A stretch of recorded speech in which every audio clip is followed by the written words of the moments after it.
Hello students, मैं हूं अभिषेक वर्मा और जैन ग्रुप्स ऑफ कॉलेजेस आपका स्वागत करते हैं डीएलएड के इस पाठ्यक्रम में। जी हां स्टूडेंट्स, आज जैन ग्रुप्स ऑफ कॉलेजेस आपके लिए लेकर आए हैं प्रथम वर्ष गणित शिक्षण की चौथी इकाई। जी हां, इसके पहले इसकी प्रथम, द्वितीय और तृतीय इकाई हम ला चुके हैं और ये चौथी इकाई जो बहुत ही महत्वपूर्ण है। कम क्वेश्चंस रहेंगे लेकिन बहुत ही महत्वपूर्ण रहने वाले हैं क्योंकि ये पार्ट भी छोटा सा है और इसमें से बहुत ही महत्वपूर्ण क्वेश्चंस हैं। और यहाँ का जो अंक विभाजन है उसकी बात अगर करें तो भाई इसमें 4 नंबर के 2 प्रश्न आते हैं, यानी 4 नंबर के 2 प्रश्न, यानी 8 अंक तो यही हो गए। और फिर 1 अंक के 2 प्रश्न आते हैं यानी कि वस्तुनिष्ठ, यानी कि यहां से सिर्फ 4 नंबर के 2 प्रश्न आएंगे और 1 नंबर के 2, यानी कि कुल अंक 10 हो गए। तो ये जो इकाई है चौथी इकाई, ये भी 10 अंकों पे विभाजित है, पूर्ववत दूसरी इकाई तीसरी इकाई थी उसके हिसाब से, यानी कि ये भी 10 अंकों की है। तो आपको 4 अंकों के हिसाब से इस प्रश्न को पढ़ना है। जी हाँ, 4 अंकों के अलावा इसमें कोई और प्रश्न तो आने वाला है नहीं, तो बहुत ज्यादा दीर्घ उत्तरीय या फिर बहुत लघु उत्तरीय प्रश्न नहीं आएंगे। हम सिर्फ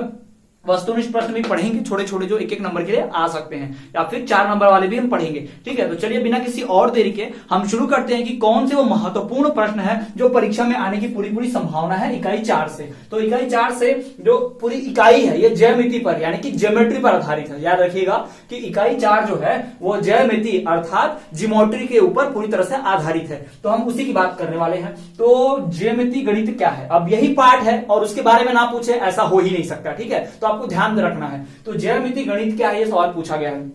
तो ज्यामिति गणित की वह शाखा है जिसमें बिंदुओं, रेखाओं, वक्रों, समतलों इत्यादि का अध्ययन होता है। एक बात ध्यान रखिए कि जो ज्यामिति है वो 3 मुख्य शाखाएं जो है ना, बीज गणित और जो दूसरे शाखाएं हैं उनसे में से एक प्रमुख यही है। याद रखिए, ज्यामिति गणित जो है वो तीनों मेन शाखाओं में से एक है, तीनों मुख्य शाखाओं में से एक शाखा है। ठीक, तो ज्यामिति गणित की वह शाखा है जिसमें बिंदुओं, रेखाओं, वक्रों, समतलों इत्यादि का अध्ययन होता है। इसमें जी हाँ, अलग अलग जो आकृतियां होती हैं, समतल होता है, रेखाएं होती हैं, त्रिभुज रेखाएं और ये रेखाएं ना, चतुर्भुज रेखाएं वगैरह वगैरह, उनके बारे में जो अध्ययन होता है उसे ही क्या कहते हैं, ज्यामिति कहते हैं। जी हाँ, ज्यामिति गणित की वह शाखा है जिसमें बिंदुओं, रेखाओं, वक्रों, समतलों इत्यादि का अध्ययन होता है। तो ये तो होगी भाई पहली बात। ठीक, ये पहला प्रश्न कि ज्यामिति गणित क्या है, ये मैंने आपको बता दिया, पहला प्रश्न।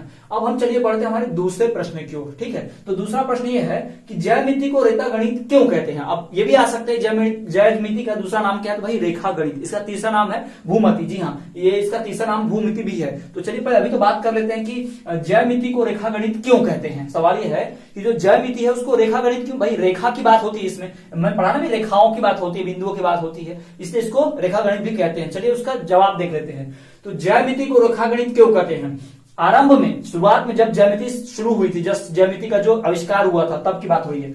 आरंभ में यह अध्ययन रेखाओं तथा रेखाओं से घिरे क्षेत्रों के गुणों तक ही सीमित रहा, जिसके कारण इसे रेखा गणित कहते हैं। यानी शुरुआत में जब जो रेखा गणित का आविष्कार हुआ, यानी कि ज्यामिति का आविष्कार हुआ था, तो ज्यामिति सिर्फ और सिर्फ रेखाओं में, बिंदुओं में, अर्थात जो भी रेखा होती है उनके बारे में जानकारी अध्ययन के लिए गिना जाता था। ठीक है, क्षेत्रों से, रेखाओं से घिरे क्षेत्रों के गुणों तक ही सीमित रहा, इस कारण इसका नाम क्या बन गया, रेखा गणित पड़ गया। जी हाँ, इसका नाम क्या पड़ गया, रेखा गणित पड़ गया। तो सवाल यही है कि ज्यामिति गणित क्या है भाई, पहला प्रश्न कि ज्यामिति गणित वह शाखा है जिसमें बिंदु, रेखाओं, वक्रों तथा समतलों इत्यादि की अध्ययन करते हैं। ठीक है, दूसरा, ज्यामिति को रेखा गणित क्यों कहते हैं। आरंभ में ज्यामिति में केवल रेखाओं के अध्ययन, रेखा एवं क्षेत्रों, रेखा वाले क्षेत्रों के अध्ययन के कार्य में ही लाया गया, इसलिए इसे रेखा गणित कहते थे। ठीक है, ऐसा भी लिखेंगे तो पूरा उत्तर का सही जवाब मिलेगा, आपको सही नंबर मिलेंगे। आरंभ में यह अध्ययन रेखाओं तथा रेखाओं से घिरे क्षेत्रों के गुणों तक ही सीमित रहा, रेखाओं तथा रेखाओं के गुणों तक, रेखाओं से घिरे क्षेत्रों के गुणों तक ही सीमित रहा, जिसके कारण इसे रेखा गणित भी कहते हैं। तीसरी बात, ज्यामिति को भूमिति भी कहते हैं। क्यों कहते हैं, ठीक है, अब यहां पर देखो 3 नाम हो गए, ज्यामिति, रेखा गणित और भूमिति। ठीक है, ज्यामिति को भूमिति क्यों कहते हैं, भू मतलब जमीन, धरती, भूमि, और मिति मतलब पता है आपको, ठीक है, सिस्टम। तो भूमि के नाप संबंधी कार्यों से इस विज्ञान की उत्पत्ति हुई, इसलिए इसे भूमिति भी कहते हैं। जी हाँ, सर्वप्रथम जमीन को नापने, जमीन जायदाद जो होता है ना हमारा, खेत होते हैं, प्लॉट होता है, उसको नापने के लिए ही इसका आविष्कार किया गया था, इसलिए इसका नाम भूमिति पड़ गया है। ठीक है, भूमि के नाप संबंधी कार्यों में, जी हाँ, भूमि के नाप संबंधी कार्यों से इस विज्ञान की उत्पत्ति हुई थी। जमीन को नापना वगैरह इन सब के लिए इस विज्ञान की उत्पत्ति की गई थी, इसलिए इसको भूमिति भी कहते हैं। जी हाँ, भूमि के नाप यानी भू के नाप संबंधित कार्यों में इस विज्ञान की उत्पत्ति हुई, इसलिए इसे भूमिति भी कहते हैं। बढ़ते हैं चौथे प्रश्न की ओर। तो हमारा चौथा प्रश्न जो है वो है वैन हाइले मॉडल क्या है। अब ये वैन हाइले मॉडल क्या है? वैन हाइले वो व्यक्ति है, साइंटिस्ट है, मैथमेटिशियन, गणितज्ञ है, जिसने ज्यामिति सीखने का तरीका बताया। जी हाँ, उसे ही वैन हाइले मॉडल कहते हैं। तो पहले देख लेते हैं, गणित की शिक्षा में वैन हाइले मॉडल यह बताता है कि छात्र ज्यामिति कैसे सीखते हैं। जी हाँ, छात्र ज्यामिति कैसे सीखते हैं ये किस मॉडल से पता चलता है? तो वैन हाइले मॉडल से। जी हाँ, गणित शिक्षा में ज्यामिति कैसे सीखना है छात्रों को, ये किस मॉडल से पता चलता है? वैन हाइले मॉडल से पता चलता है। तो ये वैन हाइले मॉडल कौन है भाई? वैन हाइले व्यक्ति जो है वो एक गणितज्ञ थे, जिन्होंने ज्योमेट्री सीखने के सिद्धांत दिए कि छात्र कैसे ज्योमेट्री सीख सकते हैं, छात्रों को ज्योमेट्री कैसे सिखाई जा सकती है, उसके बारे में उन्होंने सिद्धांत दिए, इसके बारे में इनका मॉडल था। ठीक है, तो वही भाई वैन हाइले व्यक्ति हैं। ठीक, तो यहां पर आपके 4 प्रश्न जो बहुत ही महत्वपूर्ण है, जिसमें से एक आध प्रश्न तो जरूरी आएगा, उसी की बात यहां मैंने की है। ये 4 महत्वपूर्ण प्रश्न है, ध्यान दीजिएगा। फिर से एक बार देख लेते हैं भाई, ज्यामिति गणित क्या है। ठीक, तो ज्यामिति गणित की वह शाखा है, इसमें बिंदुओं, रेखाओं, वक्रों, समतलों इत्यादि का अध्ययन किया जाता है।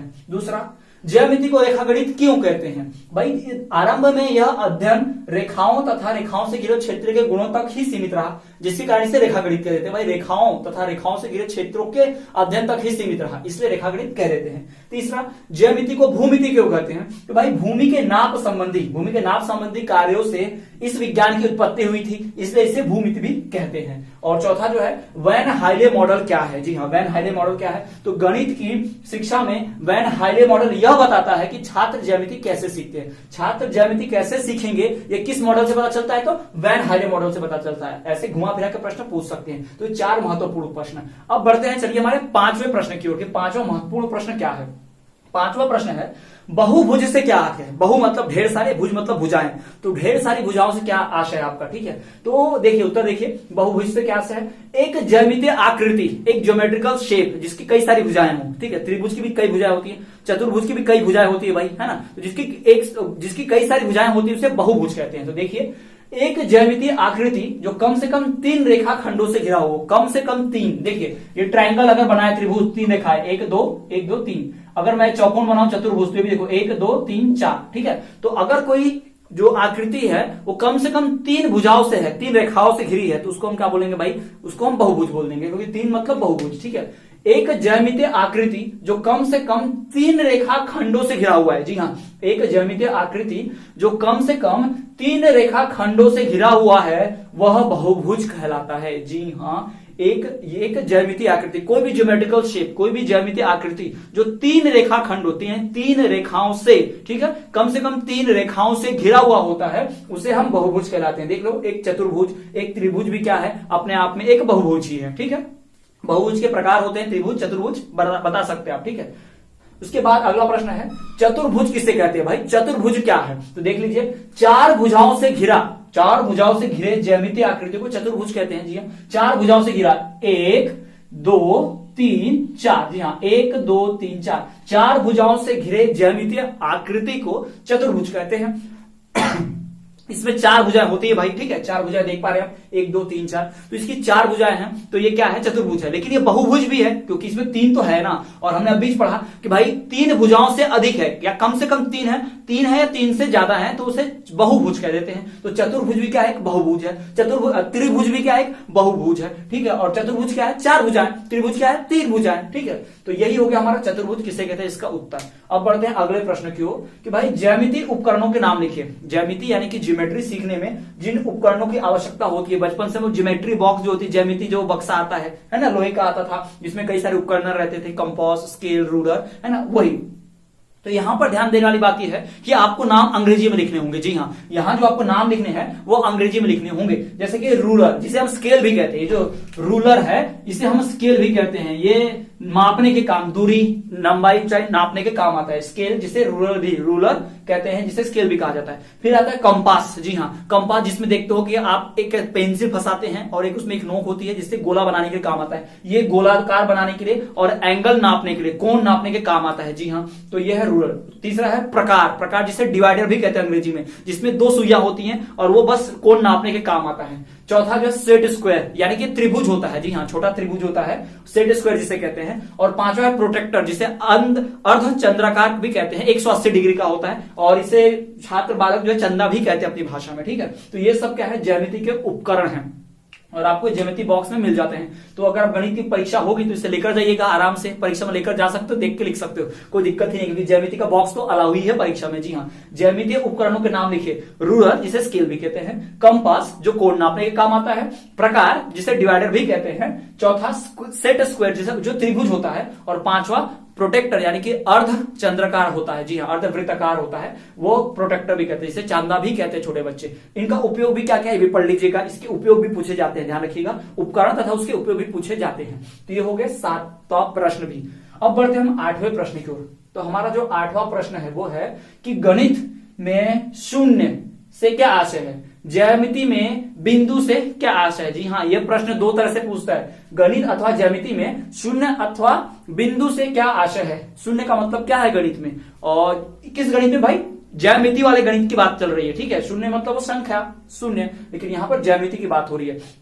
तो बिंदु अथवा शून्य वह है जिसमें न लंबाई होती है, न चौड़ाई होती है और न मोटाई होती है। जी हाँ, आपने देखा होगा एक्स एक्सिस वाई एक्सिस ऐसा होता है, बीच में 0 फिर 1 2 3 ऐसे, नीचे भी -1 -2 -3 के बीच में 0 होता है। तो शून्य वह है जिसमें न चौड़ाई होती है, न मोटाई होती है और न ही लंबाई होती है, न लंबाई न चौड़ाई न मोटाई। जी हाँ, ज्यामिति में शून्य वह है, बिंदु वह है जिसमें न लंबाई होगी, न चौड़ाई होगी और न मोटाई होगी, वो इस प्रकार से एक्सिस पे होगा। जी हाँ, शून्य देखा होगा आपने ग्राफ बनाते वक्त। जी हाँ, ग्राफ। तो इस प्रकार से हमारे 8 प्रश्न हो गए। अगर मैं बात करूं हमारे 5वें प्रश्न की, तो बहुभुज से क्या आशय है, जिसके भी 3 से ज्यादा भुजाएं होंगी या कम से कम 3 भुजाएं हैं तो वो क्या कहलाएगा, बहुभुज। उदाहरण के तौर पर चतुर्भुज और त्रिभुज। फिर 6वां प्रश्न, चतुर्भुज किसे कहते हैं भाई, जिसकी 4 भुजाएं होंगी उसे चतुर्भुज कहते हैं। 4 भुजाओं से घिरे ज्यामितीय आकृति को चतुर्भुज कहते हैं। 7वां प्रश्न, ज्यामितीय उपकरणों के नाम लिखिए। तो भाई रूलर, कंपास, प्रकार, सेट स्क्वायर, प्रोटेक्टर, इनके उपयोग भी ध्यान रखिएगा। फिर 8वां प्रश्न, गणितीय ज्यामिति में शून्य आयाम बिंदु से क्या आशय है। शून्य वह आयाम है, वह बिंदु है जिसमें ना लंबाई होती है, ना मोटाई होती है और ना चौड़ाई होती है। तो ये हमारे 8 प्रश्न। तो हमारे 8 प्रश्न। ज्यामिति गणित क्या है, ज्यामिति को रेखा गणित क्यों कहते हैं, ज्यामिति को भूमिति क्यों कहते हैं, वैन हाइले मॉडल क्या है, बहुभुज से क्या आशय है, चतुर्भुज किसे कहते हैं, ज्यामिति उपकरणों के नाम लिखिए, और गणित ज्यामिति में शून्य आयाम अथवा बिंदु से क्या आशय है। तो ये हमारे सबसे महत्वपूर्ण 8 प्रश्न हो गए। आप इनका स्क्रीनशॉट ले लीजिए, मैं थोड़ा सा साइड हो जाता हूं, और इन्हें परीक्षा के समय बहुत ही अच्छे से रिवाइज कीजिएगा, इसका अभ्यास कीजिएगा बार बार, और इन्हें पढ़ते रहेगा। ये बहुत ही महत्वपूर्ण प्रश्न है, इसमें से आपको 2 नंबर फिक्स है, यहां से 2 अंक आपको मिलेंगे, मेरी परीक्षा में गारंटी के साथ देता हूं, यहां से 2 अंक आपको मिलेंगे ही मिलेंगे। तो ये हो गए हमारे महत्वपूर्ण 8 प्रश्न। अब बढ़ जाते हैं हमारे अगले महत्वपूर्ण प्रश्नों की ओर। तो छात्रों, इसके पहले इस वर्ष की डीएलएड की परीक्षा में पूछा गया था कि 2D और 3D जो आकृतियां होती है वो क्या होती है, उसमें त्रिविमीय आकृति, जी हाँ 3D जिसे कहते हैं, त्रिविमीय आकृति, द्विविमीय आकृति, ये पूछा गया था सवाल। जी हाँ, परीक्षा में आ चुका है त्रिविमीय, जिसे आप 3D या 2D ऑब्जेक्ट के नाम से भी जानते हैं, आकृति के नाम से भी जानते हैं। तो बहुत ही महत्वपूर्ण प्रश्न है। प्रश्न कुछ इस प्रकार से पूछा था कि त्रिविमीय आकृतियां क्या होती हैं, उदाहरण सहित स्पष्ट कीजिए। जी हाँ, अब इसमें भाई आकृति है तो आकृति में चित्र तो बनाना ही पड़ेगा। कई छात्र क्या करते हैं, लिख तो आते हैं थ्योरी, परिभाषा भी लिखाते हैं, लेकिन वो उदाहरण में चित्र नहीं बनाते, तो उनको पूरे नंबर नहीं मिलते। जी हाँ, तो यहां पर 4-4 नंबर के 2 प्रश्न आने वाले हैं। तो यहां से त्रिविमीय आकृति और द्विविमीय आकृति में से एक क्वेश्चन जो कंफर्म है, ये 2 क्वेश्चन आपके सामने है, गारंटी है 2 में से एक जरूर ही पूछेगा। जी हाँ, तो इसी 2 प्रश्नों की हम बात कर रहे हैं, हमारे 9वें और 10वें प्रश्न की। जी हाँ, बहुत बहुत बहुत महत्वपूर्ण प्रश्न है, और ये प्रश्न हमारे डीएलएड की बोर्ड परीक्षा में आ चुका है। जी हाँ, जब परीक्षा हुई 2015, 16, 17, 18, 19, हर परीक्षा में द्विविमीय आकृति, त्रिविमीय आकृति पूछा ही जाता है। जी हाँ, इससे संबंधित प्रश्न पूछते हैं, और पूछते हैं ऐसा नहीं कि छोटा पूछ रहे भाई, 4 नंबर का आता है तो बड़ा पूछेंगे, यानी दीर्घ उत्तरीय प्रश्न पूछेंगे। और दीर्घ उत्तरीय प्रश्न है अर्थात कि हमें क्या करना होगा, इसमें परिभाषा और उसकी थोड़ी सी थ्योरी, साथ ही साथ उसके उदाहरण भी लिखने होंगे और चित्र भी बनाने पड़ेंगे, तब जाके हमें पूरा का पूरा क्या मिलेगा, नंबर मिलेगा। तो चलिए हम जान लेते हैं हमारे जो महत्वपूर्ण प्रश्न है। एक प्रश्न क्रमांक 9,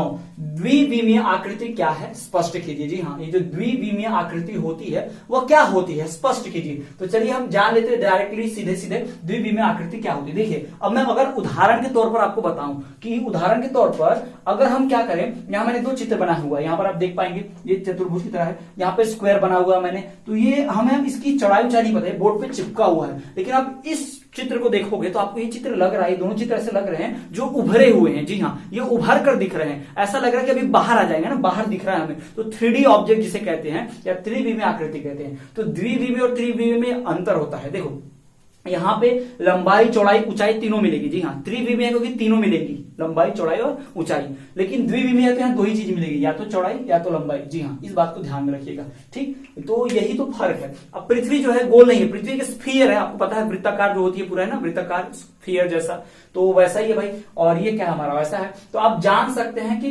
द्विविमीय आकृति और त्रिविमीय आकृति क्या होती है। एक जनरल आइडिया तो आपको समझ में आएगा। 3D मूवीज आपने देखोगे, 3D पिक्चर देखते हैं, चश्मा लगा के 3D, ऐसा लगता है कि सब कुछ सामने हो रहा है, बाहर हो रहा है, टीवी के सामने सब कुछ हो रहा है, ऐसा लगता है हमें, पर्दे के बाहर सब कुछ हो रहा है। ठीक है, हमारे सामने, तो वो त्रिविमीय आकृति उसे कहते हैं। तो उसके बारे में डिटेल में जानेंगे। चलिए पहले समझ लेते हैं कि प्रश्न क्रमांक 9 कि द्विविमीय आकृति क्या है, स्पष्ट कीजिए। जी हाँ, ये द्विविमीय आकृति क्या होती है, इसे स्पष्ट कीजिए। तो द्विविमीय आकृतियों के लिए क्षेत्रमिति वह शाखा है जो ज्यामिति के विभिन्न आकृतियों और आकारों के माप से संबंधित है। जी हाँ, पहले तो जान लो भाई, ये जो द्विमितीय होती है, त्रिविमीय होती है, 2D या 3D होती है, ये क्या है, ये ज्यामिति की एक शाखा है। इस बात को जान लीजिए, क्या है ये, ज्यामिति की एक शाखा है। मतलब इसमें ज्यामिति, ज्योमेट्री इन्वॉल्व है, इसमें निहित है ज्यामिति। ठीक है, इसमें हम कई प्रकार की विभिन्न जो आकृतियां होती हैं, उनके आकार जो होते हैं, उनके माप जो होते हैं, उनके क्षेत्रफल, गुणनफल जो भी होते हैं, उसका ही हम अध्ययन करते हैं, उससे संबंधित है। इस बात को जान लीजिए।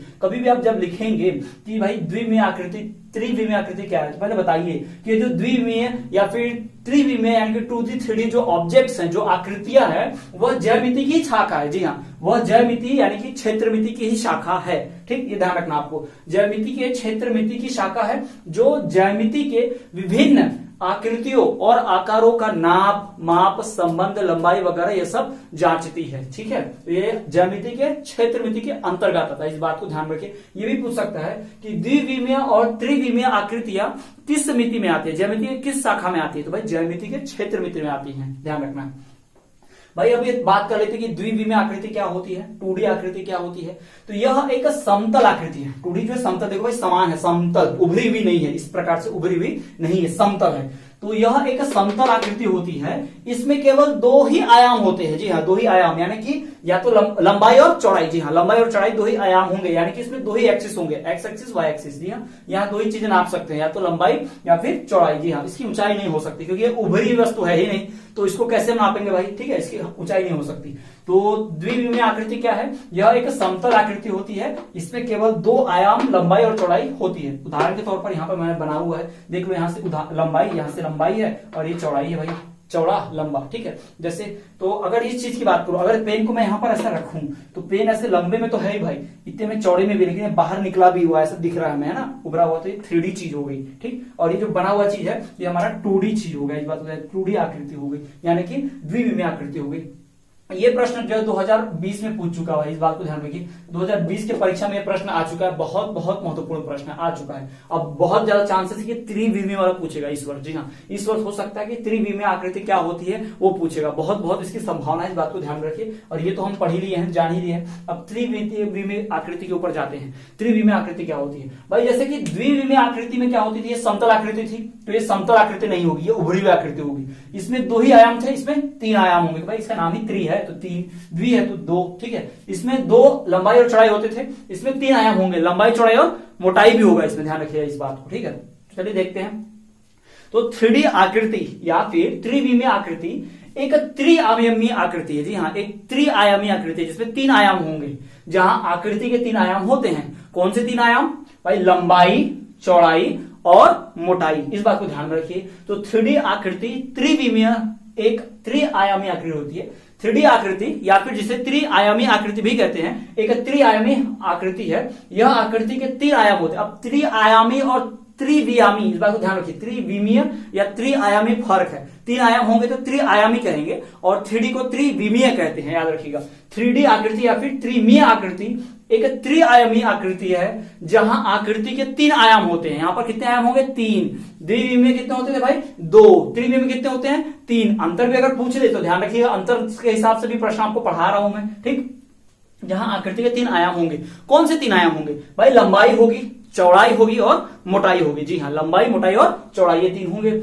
इसका आयतन, हम इसमें क्या क्या मालूम कर सकते हैं, इसमें क्या क्या जांचते हैं, तो इसकी आयतन, वक्र पृष्ठीय क्षेत्रफल और कुल पृष्ठीय क्षेत्रफल। जी हाँ, इसमें वक्र पृष्ठीय क्षेत्रफल और कुल पृष्ठीय क्षेत्रफल की गणना की जाती है। पेरीमीटर जिसे कहते हैं, एरिया का स्क्वायर करते हैं, जी अंग्रेजी भाषा में जो कहा जाता है, ये सब नापा जा सकता है। जी हाँ, इसमें क्या क्या नापा जा सकता है? इसकी आयतन, वक्र पृष्ठीय क्षेत्रफल तथा कुल पृष्ठीय क्षेत्रफल की गणना की जाती है। उदाहरण के आधार पर मैं आपको क्यूब बनाकर दिखाऊं। यहाँ पर कोई क्यूब देख लीजिए, आइस क्यूब, बर्फ का जो क्यूब होता है देखा होगा आपने, कैसे होता है वो लंबा चौड़ा भी होता है ना, एक ऐसा लंबा चौड़ा और उभरा हुआ बाहर निकला हुआ भी होता है। तो ये देख लीजिए, यहाँ पर ABC 3 बनेंगे, इसमें भाई 3 एक्सिस होंगे, XYZ जैसे 3 एक्सिस होंगे, ठीक है। लंबाई भी होगी, ऊंचाई भी होगी और चौड़ाई भी होगी, इस बात को ध्यान रखिए, लंबाई, चौड़ाई और ऊंचाई। द्विवियामी में क्या होता था भाई? सिर्फ चौड़ाई और लंबाई होती थी, लेकिन यहाँ पर चौड़ाई लंबाई तो है ही, साथ ही साथ ऊंचाई भी है, ठीक। और यहाँ पर इस प्रकार से उदाहरण जैसा आपको चित्र बनाना है। ये चित्र बनाना बड़ा आसान है, कैसे बनाते हैं देख लो। ऐसे आप क्या करो, एक स्क्वायर बनाना, ठीक है,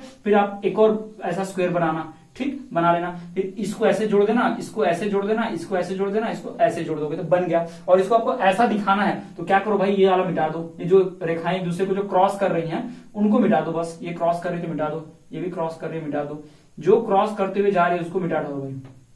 देखो बन गया 3D। तो इस तरह से 3D डब्बा आप बना सकते हैं, मैंने बता दिया आपको 3D डब्बा कैसे बनाना है। तो ये हो गया भाई हमारे 9 और 10 सबसे महत्वपूर्ण प्रश्न। जी हाँ, इस डीएलएड की इस इकाई से, जी हाँ इकाई 4 से सबसे महत्वपूर्ण यही 10 प्रश्न है, इनके अलावा और कुछ नहीं पूछेगा। यही 10 प्रश्न आते हैं, बहुत ही इंपॉर्टेंट है, बहुत ही क्या है, महत्वपूर्ण है। और अगर फिर भी कोई प्रश्न इसमें से बचता है तो इकाई 5 और इकाई 6 में उसको हम शामिल कर लेंगे, कन्वर्ट कर लेंगे, वहां पर पढ़ लेंगे उसको। तो बहुत ही इंपॉर्टेंट है, बहुत ही महत्वपूर्ण प्रश्न है। मैं थोड़ा सा साइड हो जाता हूं, आप सभी इसका स्क्रीनशॉट ले लीजिए।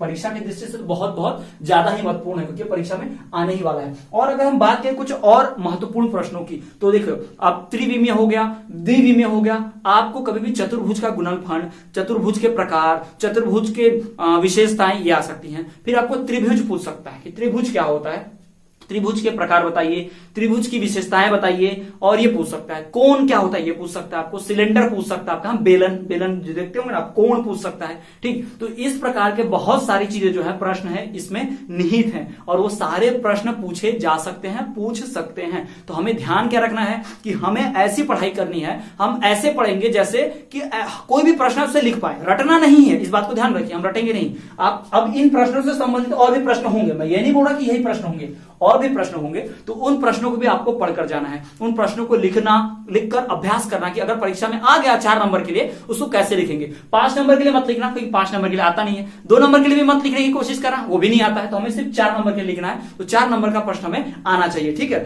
तो ये हो गया हमारा क्या भाई 9वां और 10वां सबसे महत्वपूर्ण और इंपॉर्टेंट क्वेश्चन आंसर्स। तो अगर आप इसी तरह से और भी महत्वपूर्ण प्रश्न चाहते हैं तो अगले इकाई में हम आपके लिए और भी महत्वपूर्ण प्रश्न लेकर आएंगे। तब तक के लिए आप वीडियोस देखते रहिए और जुड़े रहिए जैन ग्रुप्स ऑफ कॉलेजेस के साथ।